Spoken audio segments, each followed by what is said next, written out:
দুটো পায়ের মধ্যে এই গ্যাপ, মানে খুব বেশি নয় বা খুব কম না, সেম গ্যাপ। এই গ্যাপটাকে বলা হয় কান্ধা বরাবর গ্যাপ, মানে আমরা যে শোল্ডার সেই বরাবর গ্যাপ।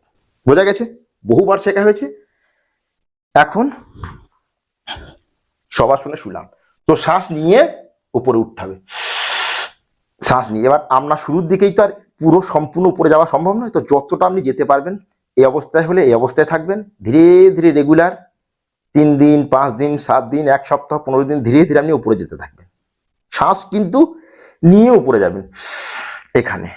এবার এখানে আপনি ধীরে ধীরে শ্বাসকে নিতে থাকবেন এবং ধীরে ধীরে শ্বাসকে ছাড়তে থাকবেন, এবং এখানে আপনি 30 সেকেন্ড হোল্ড করবেন। শুরুর দিকে না হলে 5 সেকেন্ড, 10 সেকেন্ড, 15 সেকেন্ড, 30 সেকেন্ড, এবং এই আসনকে আপনি 1 মিনিট থেকে 2 মিনিট পর্যন্ত হোল্ড করবেন। যে kidney, prostate, urethra, ureter, bladder, আপনার পেলভিক ফ্লোরের সমস্ত মাসল স্ট্রং হতে থাকবে। আপনার ইউরিন লিকেজের সমস্যা সব কিছু ধীরে ধীরে ধীরে ধীরে কিওর হবে। ফুল শ্বাস নেব এবং শ্বাস ছেড়ে ধীরে ধীরে, জলদিবাজি না, ধীরে ধীরে নিচে আসবো।